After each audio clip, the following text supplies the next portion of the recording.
Olá pessoal, tudo bem? Bom, hoje a gente vai falar sobre recursão, né?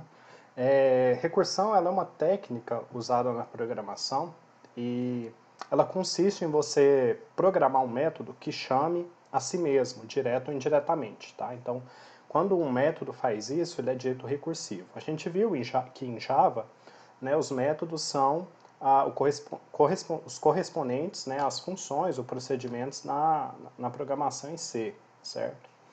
Então, a recursividade, pessoal, ela permite, né, a gente descrever algoritmos de forma mais concisa, especialmente para problemas que já são dessa natureza, né?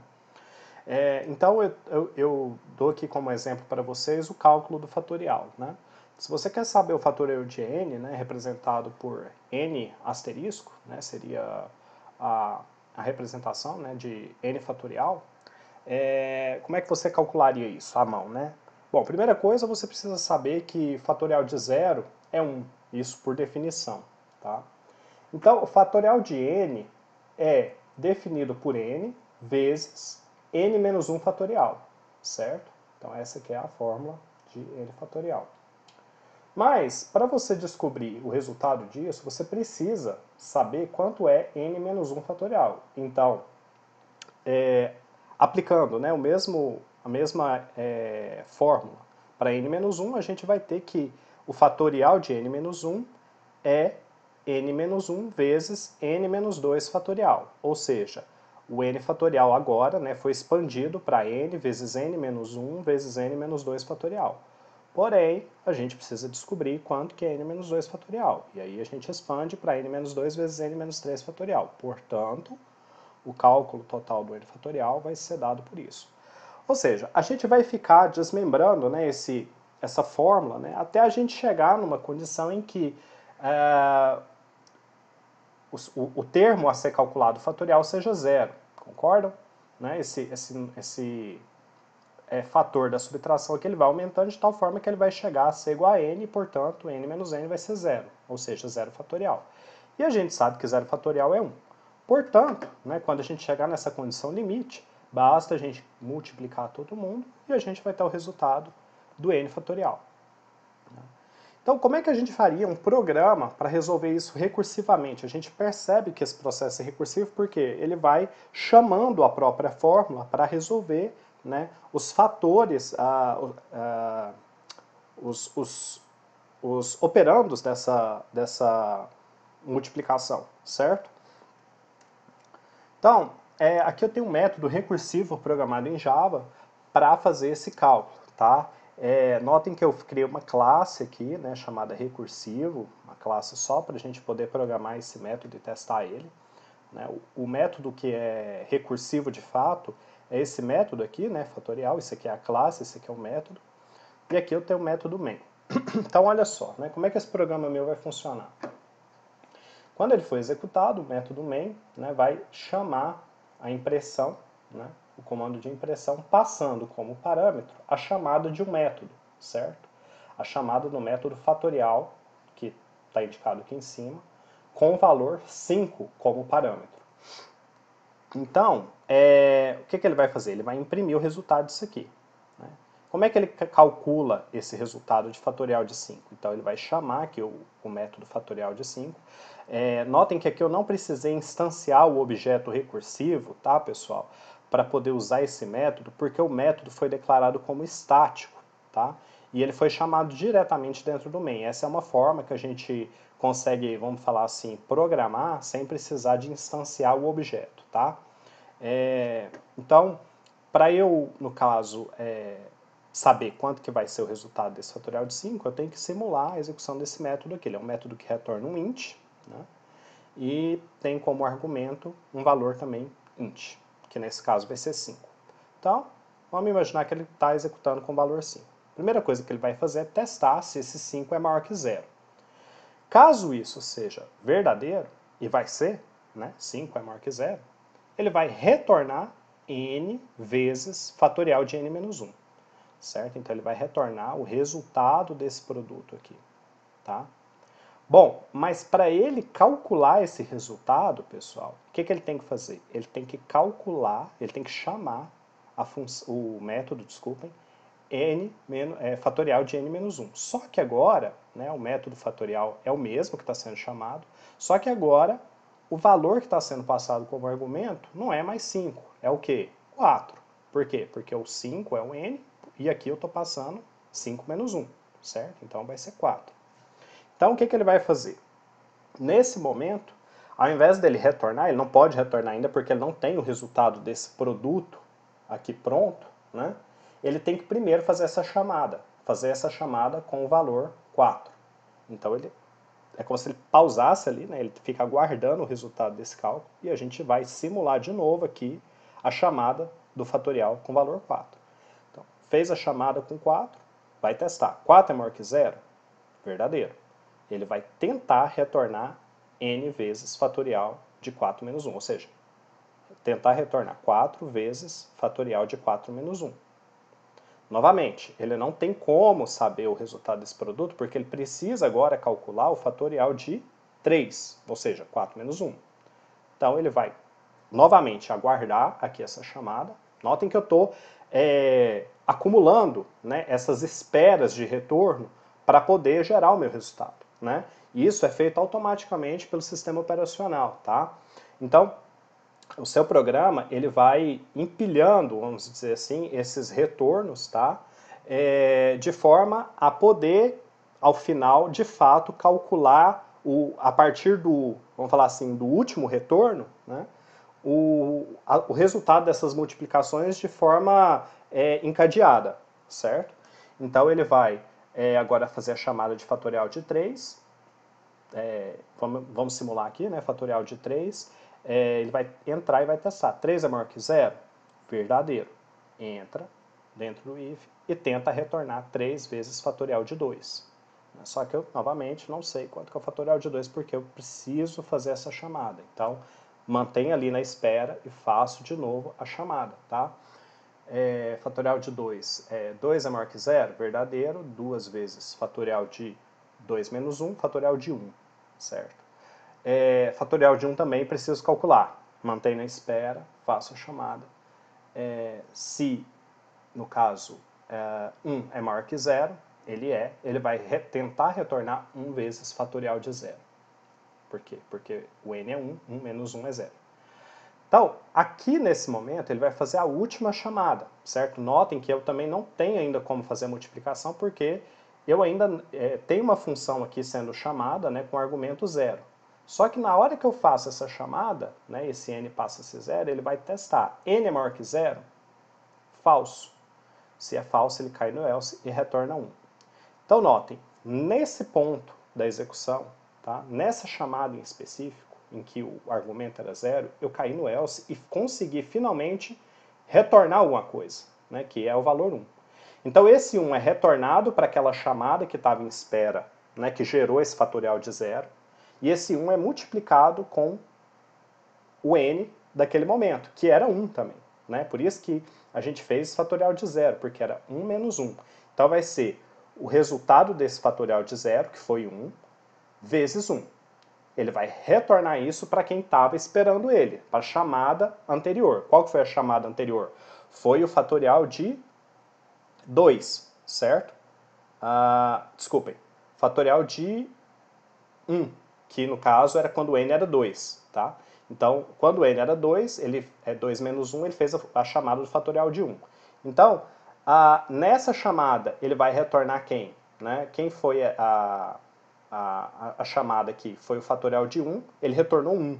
Então, 1 vezes 2.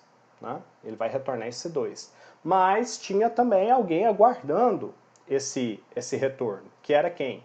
Era a chamada do fatorial de 2, que era quando n era 3. Né? 3 menos 1 era 2, e ele fez a chamada do fatorial de 2. Então, o retorno do fatorial de 2, certo, pessoal, foi 2 vezes 3, que é 5. Então, notem que ele vai fazendo, né, esse desencadeamento, né, ele vai encadeando primeiro as chamadas, né, e depois ele vai desencadeando isso por conta dele ter atingido a condição limite, certo? E ele vai chegar, né, àquela primeira chamada em que eu tinha 5 vezes fatorial de 5 menos 1, né? Foi quando a gente fez a chamada do fatorial de 4.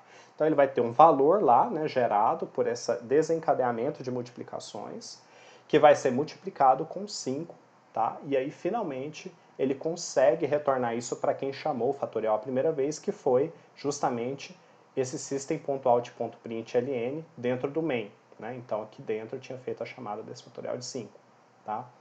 Então, ele vai ter um número aqui gerado e esse número vai ser impresso, certo, pessoal? Então, eu queria que vocês entendessem esse mecanismo, tá? Porque a recursão, ela é uma técnica muito poderosa, né? Mas você deve usar ela com perícia, tá?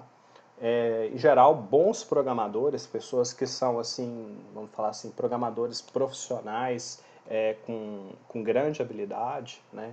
Eles usam a recursão sempre que possível, tá?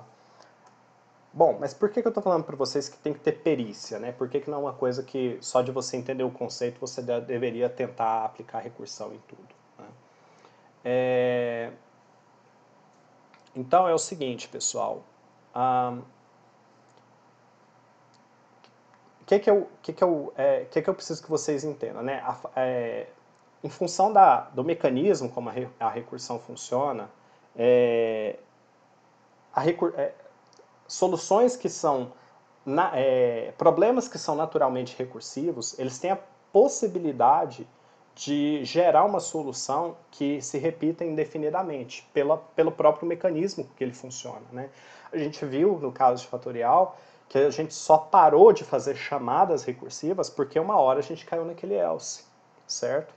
Então, sempre que você vai pensar numa solução recursiva, você tem que pensar no problema da terminação, né? Como que eu vou fazer para, em determinado momento, garantir que esse problema meu, que essa solução minha, desculpem, tenha um término, né? Então você tem que saber se o método recursivo está sujeito a uma condição que seja falível, ou seja, que se torne não satisfeito em algum momento, tá? A gente sabia no caso anterior que ele ia cair uma hora no else, por quê? Porque sempre que eu fazia a chamada recursiva, né, eu decrementava uma unidade no argumento da chamada, né? Começava com um valor e 5, e depois ia virando 4, depois 3, depois 2 e assim sucessivamente, certo? Até eu chegar no zero. Tá? Então ele era sempre decrementado. E a condição do else, ela era determinada por uma falha de um if que tinha que ser positivo. Então quando esse if deixava de ser positivo, né, ele chegava ali no zero e ele falhava. Bom, pessoal, a questão é que nem todo problema recursivo necessariamente tem uma solução recursiva como sendo a melhor solução, né? Então, a gente às vezes tem a tendência de achar o problema aparece lá com o problema do fatorial, eu vou então fazer um algoritmo aqui, uma solução, né? Vou programar aqui na minha linguagem de programação uma solução que seja recursiva, porque é o que vai dar certo, né? E embora você consiga fazer a solução recursiva, né, você vai perceber às vezes que essa solução não era a melhor, tá, de resolver aquele problema. Bom, quando que isso acontece, né? Você não deveria aplicar a solução recursiva quando a recursão ela recalcula o mesmo valor várias vezes, tá? Então, vamos pegar aqui o problema do Fibonacci para exemplificar isso de uma forma mais clara, né? O problema de Fibonacci, a sequência de Fibonacci, né, ela é muito fácil de entender, tá? Você considera que Fibonacci de 0 é 0, isso é por definição, tá? E Fibonacci de 1 é 1 também por definição. E que o Fibonacci de qualquer outro valor positivo maior ou igual a 2, né, no caso maior que 1, será definido por f de n igual a f de n menos 1 mais f de n menos 2. Então, por exemplo, se eu quero saber o Fibonacci de 10, né, então o n aqui no caso vai ser 10, eu sei que ele vai ser dado por Fibonacci de 9, certo? 10 menos 1, mais Fibonacci de 8, ou seja, 10 menos 2, certo? Então, o Fibonacci de um valor é sempre a soma do Fibonacci do valor imediatamente anterior mais o Fibonacci do antepenúltimo valor, certo? E Bom, aí eu fiz aqui uma classe com um método recursivo para calcular o enésimo valor da sequência de Fibonacci, tá? Então aqui eu tenho a classe Fibonacci, eu tenho o meu método recursivo aqui que eu chamei de FibRec, tá? Ele retorna um inteiro e também recebe um inteiro como parâmetro. E aqui eu tenho o método main. Então o método main eu tenho aqui o system.out.println para imprimir, né, o resultado de FibRec de 4. Então, se eu faço essa chamada do FibRec de 4, né, vamos imaginar aqui a simulação desse método, eu vou entrar aqui com 4, 4 é menor do que 2? Falso. Então ele vai cair no else. Caiu no else, o que ele vai tentar retornar? FibRec de 4 menos 1 mais FibRec de 4 menos 2, ou seja, FibRec de 3 mais FibRec de 2. Só que eu não sei ainda qual que é o resultado de FibRec de 3, eu preciso fazer essa chamada para descobrir. Né? Então, olha só, eu não posso retornar nada, porque eu tenho que fazer essa chamada e a hora que eu tiver esse retorno, eu ainda tenho que fazer a soma do retorno da outra chamada que está aqui, certo? Então, eu vou ter que fazer duas chamadas, somar ela para depois poder retornar o FibRec de 4. Tá? Então, vamos imaginar que ele ficou aqui em espera e ele vai fazer o FibRec de 1. Tá? Então, vamos supor aqui, né, eu tenho aqui o... Opa, deixa eu tentar escrever aqui no slide, pessoal, para ver se a gente consegue ilustrar isso melhor. Então, vou pegar aqui a canetinha, né? Imagina que eu tenho aqui, né, a primeira chamada. Eu vou colocar só F, tá, de 4, que aí vocês entendem. Então, essa foi a minha primeira chamada, FibRec de 4. Tá? Ela vai, para que eu consiga ter o resultado disso, né, eu estou dependendo do quê? Do FibRec de 3 mais FibRec de 2. Foi isso que a gente viu aqui, né? 4 menos 1 e 4 menos 2, certo? Tá bem pequenininho aqui o coisa, mas eu vou sublinhar aqui para ficar melhor de enxergar. Né? Então, FibRec de 4, FibRec 4 menos 1 e FibRec de 4 menos 2. Então, FibRec de 3 e FibRec de 2 são necessários eu gerar esses resultados para ter essa soma e, portanto, o retorno. Né? Então, para eu poder gerar saber o primeiro retorno, eu tenho que desenvolver essa primeira chamada, o FibRec de 3. Então, vamos simular FibRec de 3. Deixa eu voltar aqui para o meu ponteiro, né, para ficar mais fácil. Então, imagina que o 3 está entrando aqui. 3 é menor do que 2? Falso. Né? Então, ele vai cair no else. Caiu no else, ele vai tentar retornar. Só que para ele retornar, ele tem que fazer a chamada de FibRec de 3 menos 1, que no caso vai ser 2, e FibRec de 3 menos 2, que vai ser 1. Então, olha, para eu gerar o FibRec de 3, eu vou ter que calcular, ou seja, eu vou ter que fazer duas chamadas, FibRec de 2, né, FibRec de 3 menos 1, e FibRec de 1, ou seja, FibRec de 3 menos 2. Então, vamos colocar isso aqui também no nosso slide. Tá? Vou escrever aqui, FibRec de 3 depende de FibRec de 2 e de FibRec de 1, certo? Bom, então, voltando aqui para a seta, vou ter que desenvolver esse FibRec de 2 aqui, porque eu preciso dele, depois eu preciso somar, né? Faltou aqui a somazinha, né? Eu preciso somar ainda com a chamada do FibRec de 1. Então, vamos desenvolver o FibRec de 2. Imagina o 2 entrando aqui. 2 é menor do que 2? Verdadeiro ou falso? Falso. Ele vai cair no else. Ele vai tentar retornar o quê? A soma de FibRec de 2 menos 1 com FibRec de 2 menos 2. FibRec de 2 menos 1 é FibRec de 1. E FibRec de 2 menos 2 é FibRec de 0. Eu já posso retornar isso? Não, eu ainda tenho que fazer essa chamada. Né? Eu sei, teoricamente, que esses valores são definidos, mas eu ainda tenho que fazer essa chamada aqui. Então, para eu gerar o FibRec de 2, eu vou ter que fazer o FibRec de 1 e o FibRec de 0. Então, vamos lá, né, escrever isso lá no nosso pequeno gráficozinho. Então, aqui o FibRec de 2 depende de FibRec de 1 mais FibRec de 0. Então, vamos desenvolver o FibRec de 1. Está quase acabando o espaço aqui, né? Então, imagina um entrando aqui. 1 menor do que 2? Opa, verdadeiro. Agora sim eu vou retornar 1. Então, nesse ponto aqui, eu tenho o primeiro retorno de fato acontecendo, tá? Então, imagina que agora, pessoal, eu não vou ter mais, né, aquela chamada em espera ali, vou até apagar ela, né, do FibRec de 1, porque eu consegui retornar um valor, né, de fato, que é o valor 1. Então, vamos escrever aqui, né? Vou colocar ele aqui, ou seja, retornei 1.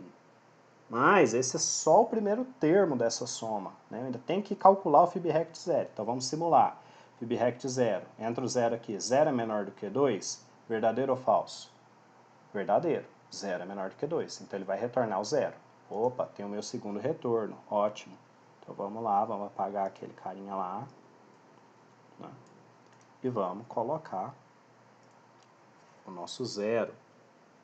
Então, finalmente, pessoal, eu tenho aqui dois valores que podem ser somados, né? Esses valores vão virar 1, e esse retorno de fato vai acontecer. O retorno de quem? Da chamada que fez o FibRect 2, né? Então, quando o n lá foi 2, olha lá na nossa chamada lá, né?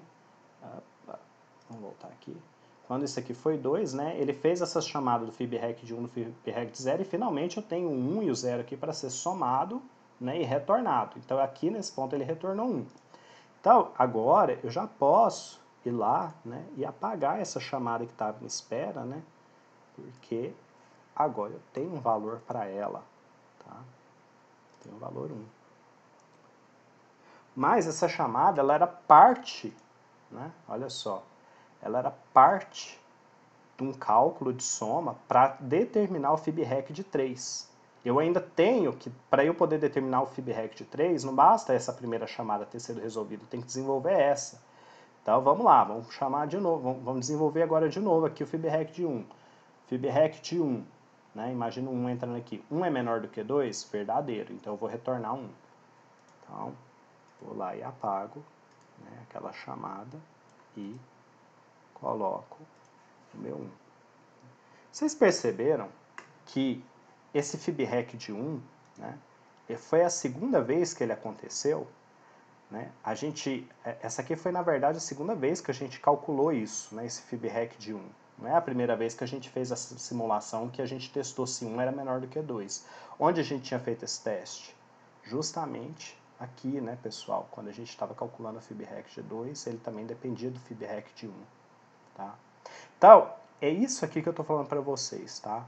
A gente repetiu uma operação aqui que já tinha sido feita, tá? A gente fez uma operação aqui que já tinha sido calculada, uma chamada recursiva que já tinha sido feita exatamente daquele jeito, né?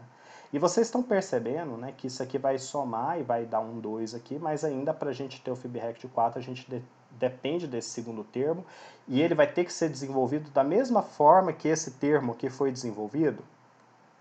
Estão vendo isso? Ou seja, eu vou ter que fazer FibRect de 1, FibRect de 0. Então, olha só, eu estou de novo calculando isso aqui, que de novo vai recalcular o FibRect de 1 e o FibRect de 0. A gente aqui está trabalhando só com o valor 4, é um valor pequeno. Imagina se a gente pega um valor, sei lá, 100. Quantas vezes ele vai ficar repetindo FibRects que já foram calculados, né? Então, a gente tem que tomar cuidado com isso, tá? Porque isso aqui, né, esse fenômeno, ele não acontecia naquela recursão do fatorial. Por isso que lá a recursão era interessante e aqui não é. Porque aqui a gente está tendo desperdício computacional, a gente está calculando coisa que já calculou, né? E existe a solução não recursiva para o problema de fatorial que consegue reaproveitar esses valores que já foram calculados, né? Por isso ela é mais interessante. Certo, pessoal? Então, é isso que eu queria deixar para vocês, tá?